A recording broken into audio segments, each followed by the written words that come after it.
बार उम्मीद है कि लोथल से भी क्वेश्चन पूछे जाएंगे। लोथल जो कि गुजरात में है, तो इससे रिलेटेड चीज़ जो है एक चर्चा में आई है, जिसकी वजह से आपका ये पूछा जा सकता है। वैसे तो मेंस में भी पूछा जा सकता है, लेकिन प्रीलिम्स में तो पूछा जाने की संभावना ही है। वैसे भी एंशियंट हिस्ट्री से क्वेश्चन पूछे ही जाते हैं।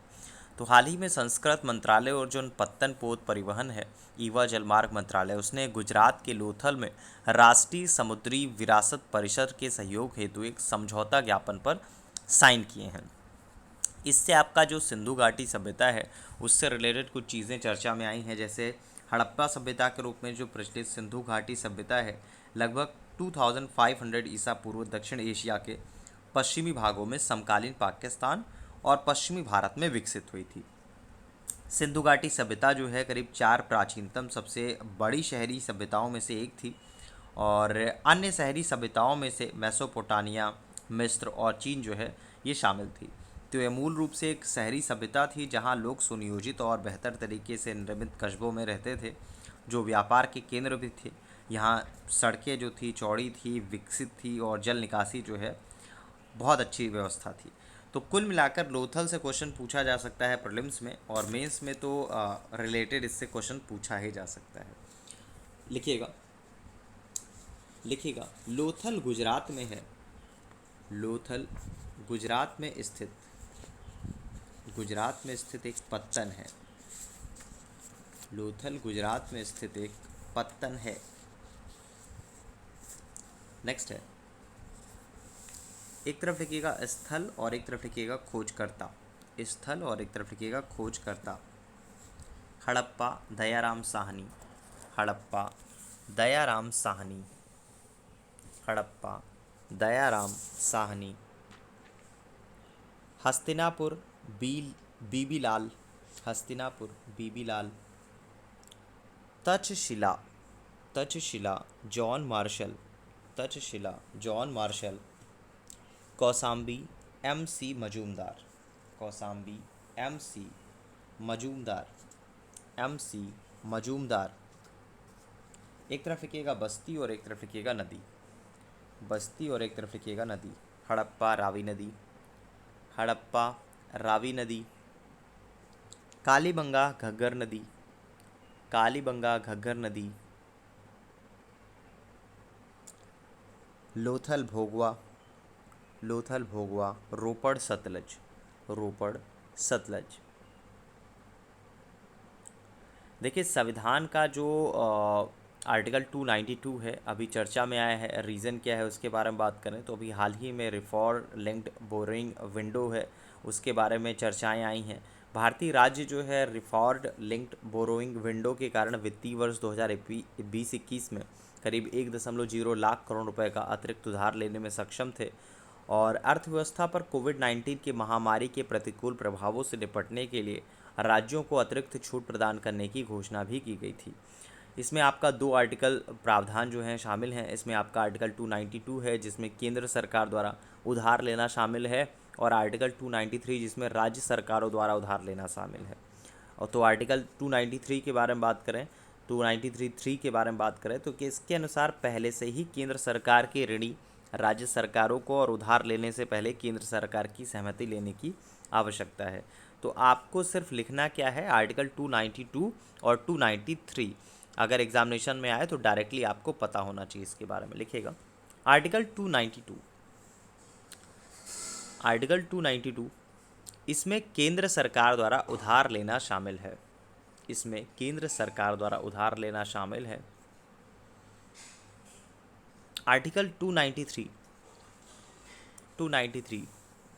इसमें राज्य सरकारों द्वारा उधार लेना शामिल है। इसमें राज्य सरकारों द्वारा उधार लेना शामिल है। और इससे रिलेटेड क्वेश्चन पूछा जा सकता है क्योंकि 292 और 293 बहुत रेयर ही आपको किताबों में मिलेगा।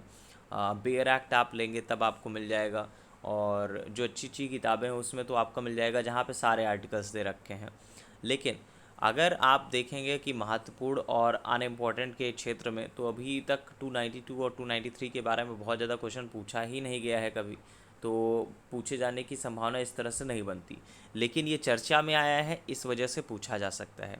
और ऐसे ही अनएक्सपेक्टेड जब क्वेश्चन आपके सामने आते हैं तो आपको लगता है कि यार ये कहाँ से आ गया, आज तक तो हमने इस आर्टिकल के बारे में पढ़ा ही नहीं कभी, क्योंकि कभी ये चर्चा में आया नहीं या फिर हमारे सामने से गुजरा नहीं, जो भी चीज़ें। तो कुल मिलाकर अभी चर्चा में आया है, बहुत सारे लोगों को वैसे भी पता ही नहीं होगा कि ये क्यों चर्चा का विषय बना। चलिए, हाँ, अभी हम लोगों ने लोथल के बारे में बात की। लोथल से रिलेटेड एक पॉइंट और आपको नोट डाउन करने की आवश्यकता है। हड़प्पी नगर लोथल, हड़प्पी नगर नगर लोथल, लोथल गुजरात के अहमदाबाद ज़िले में, गुजरात के अहमदाबाद ज़िले में, गुजरात के अहमदाबाद ज़िले में भोगवा नदी के किनारे स्थित है,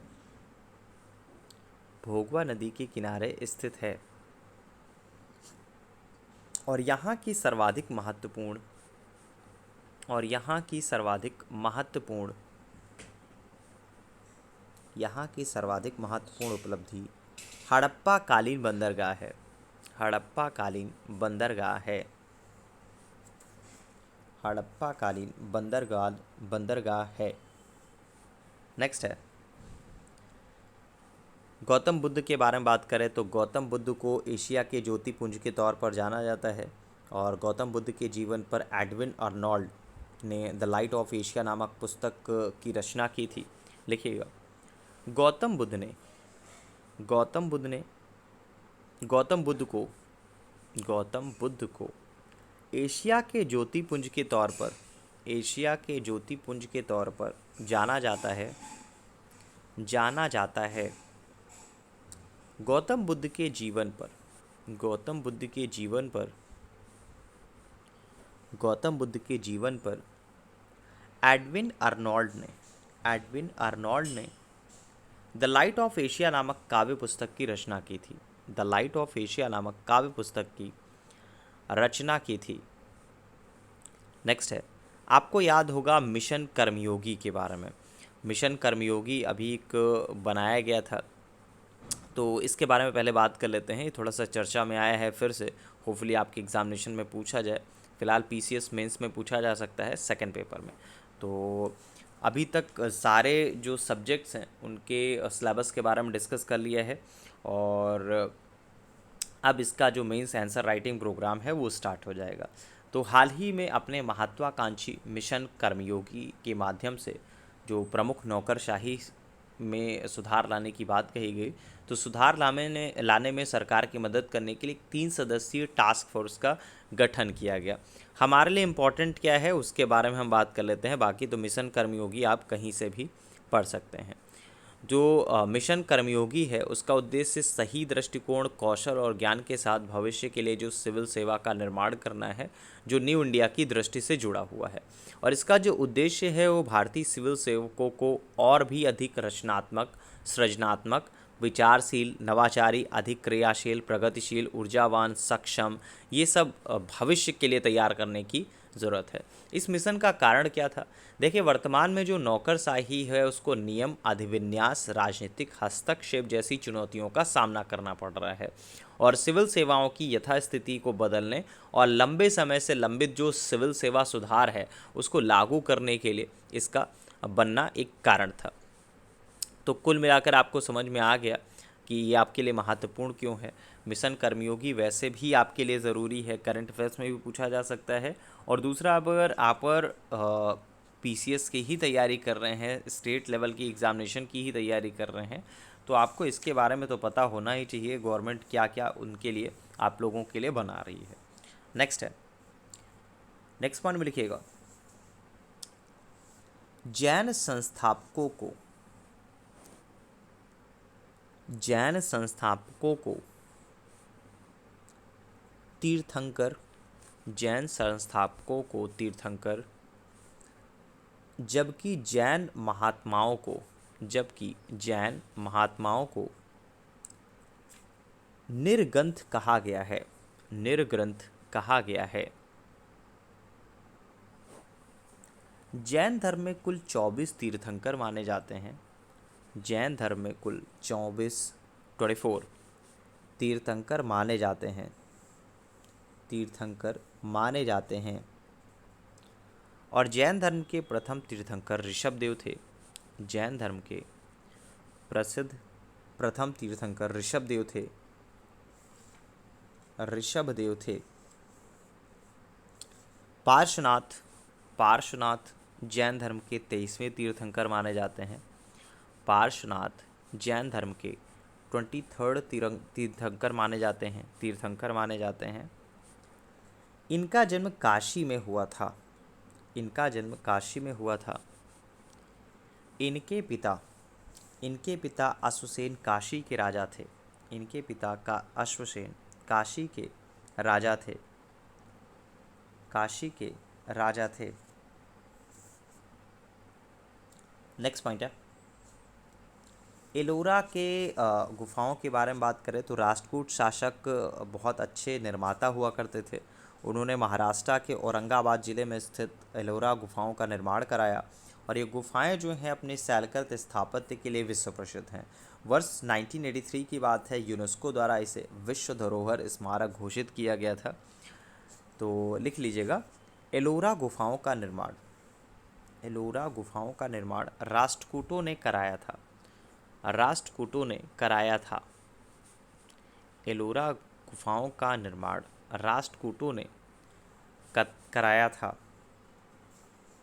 नेक्स्ट है, नेक्स्ट पॉइंट में लिखिएगा, नेक्स्ट पॉइंट में लिखिएगा,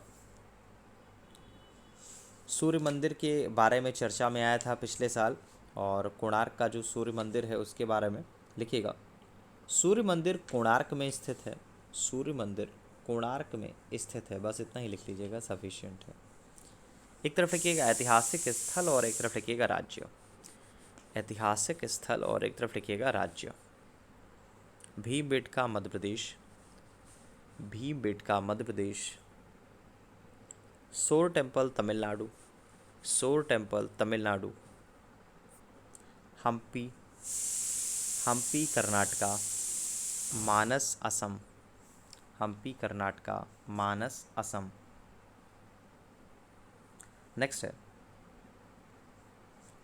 नेक्स्ट पॉइंट में लिखिएगा, एक तरफ लिखिएगा लेखक और एक तरफ लिखिएगा ग्रंथ। सर्ववर्मा का तंत्र, सर्ववर्मा का तंत्र। शूद्रक मृच्छकटिकम, शूद्रक मृच्छकटिकम। विज्ञानेश्वर मिताक्षरा, विज्ञानेश्वर मिताक्षरा। कल्हड़ राजतरंगड़ी, कल्हड़ राजतरंगड़ी। नेक्स्ट है, अलबरूनी के बारे में बात करें तो पुराणों का अध्ययन करने वाला जो प्रथम मुसलमान था वो अलबरूनी था, और इसका जन्म करीब 973 में हुआ था।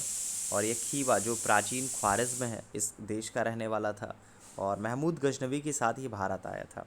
लिखिएगा, पुराणों का अध्ययन करने वाला, पुराणों का अध्ययन करने वाला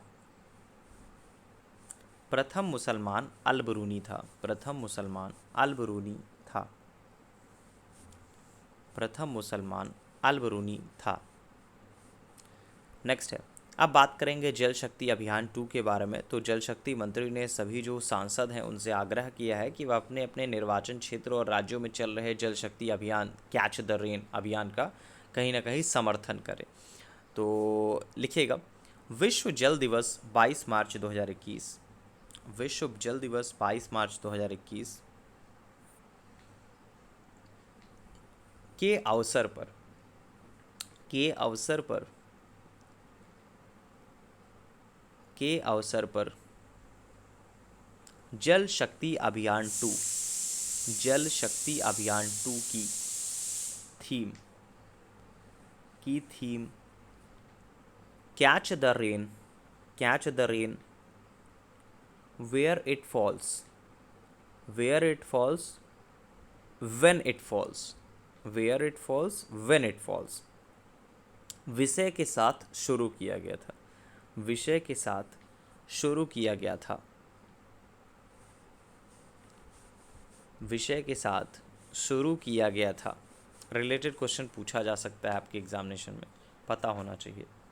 नेक्स्ट पॉइंट में लिखिएगा, शेरशाह सूरी की मृत्यु के बारे में बात करें तो कालिंजर विजय 1545 में हुई थी। उसके दौरान जब शेरशाह के सैनिक उक्का मतलब गोला फेंकने में व्यस्त थे तो बारूद से भरा हुआ एक गोला दुर्ग की दीवार से टकरा कर वहाँ गिरा जहाँ बारूद से भरे हुए बहुत सारे गोले रखे हुए थे, जिससे गोलों में आग लग गई और फट फट कर वे सभी दिशाओं में विध्वंस करने लगे।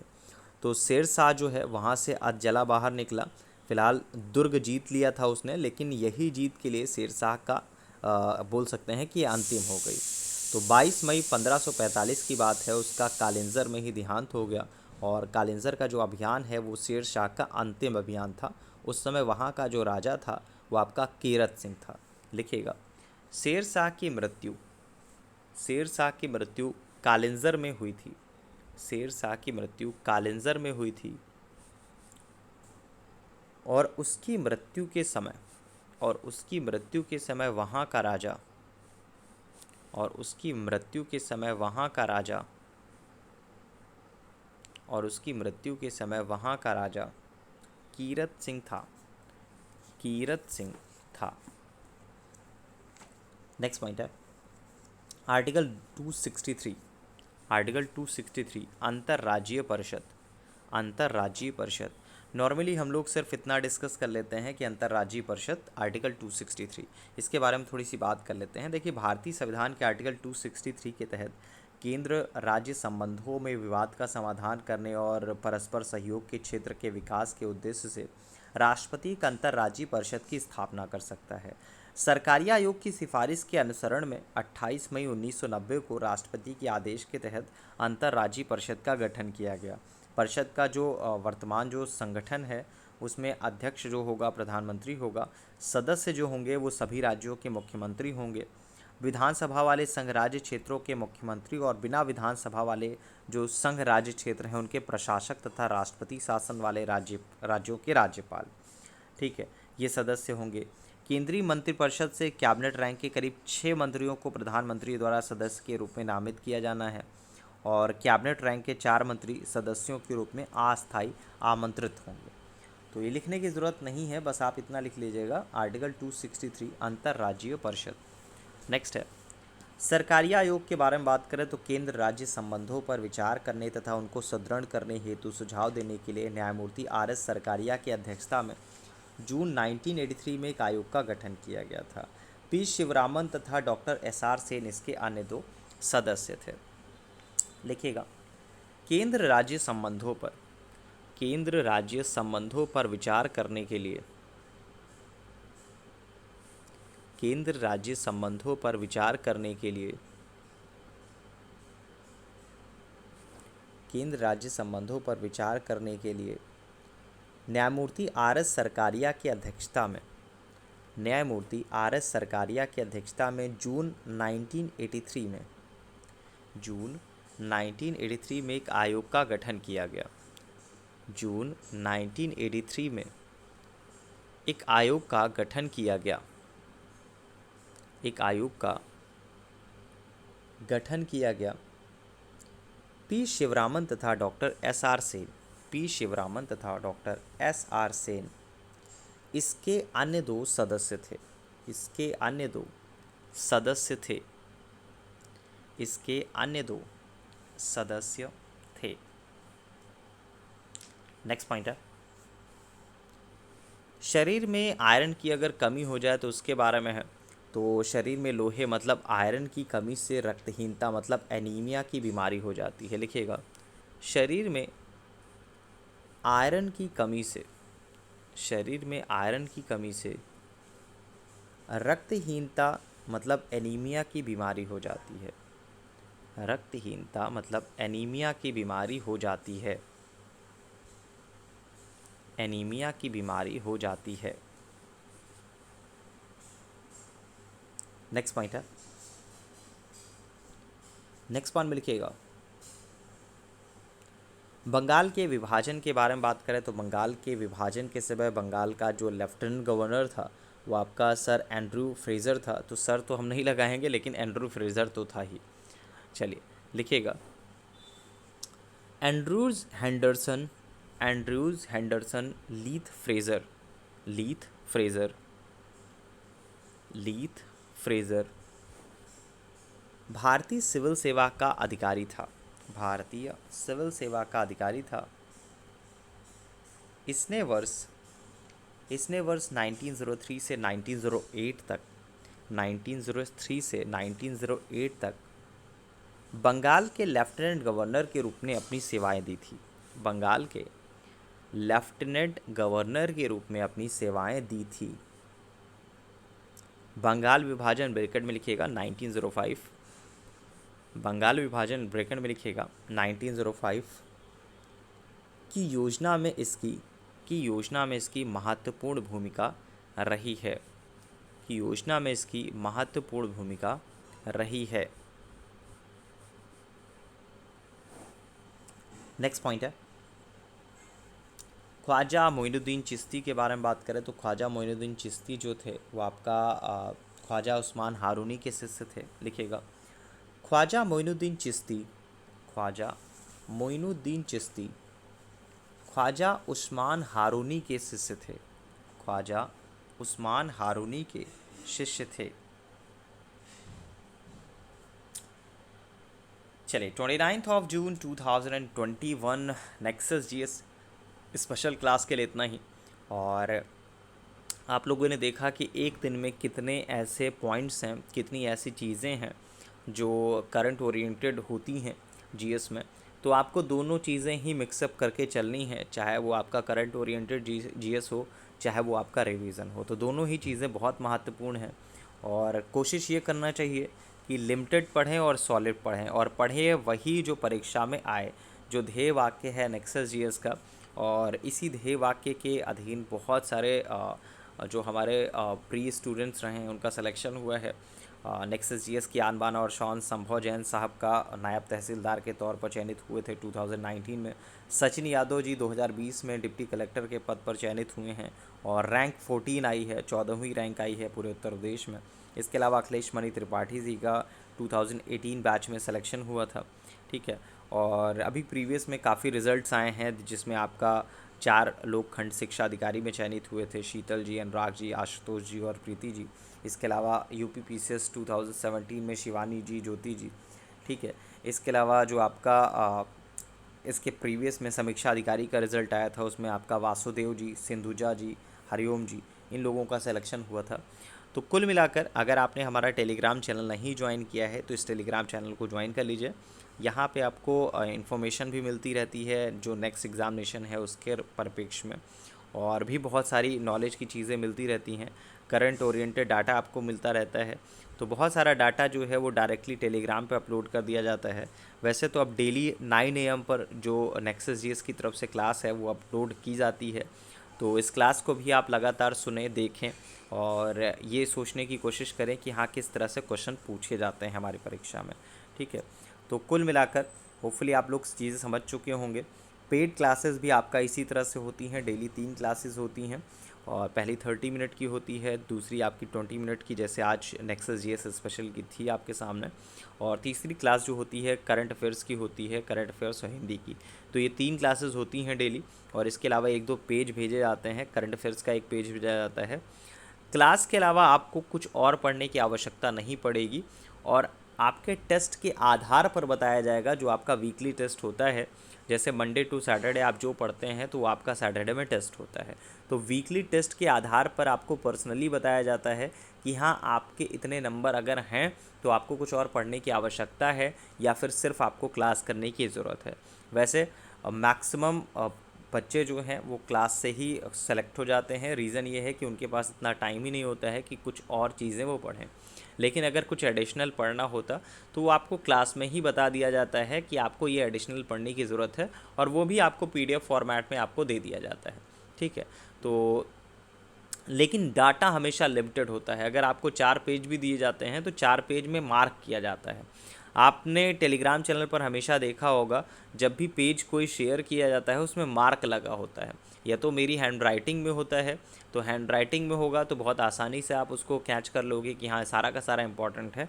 लेकिन अगर कोई पेज होगा तो उसमें मार्क ज़रूर लगा होगा कि रेड बटन से या फिर किसी टैब से लगा ज़रूर होगा कि हाँ ये इम्पॉर्टेंट है, ये आपको याद करने की ज़रूरत है। बाकी अगर आपको पढ़ना है तो आप पढ़ सकते हैं, याद करना है तो आप याद कर सकते हैं। ठीक है, तो कुल मिलाकर 29 जून 2021 के नेक्सस जीएस स्पेशल के लिए इतना ही। Thank you so much.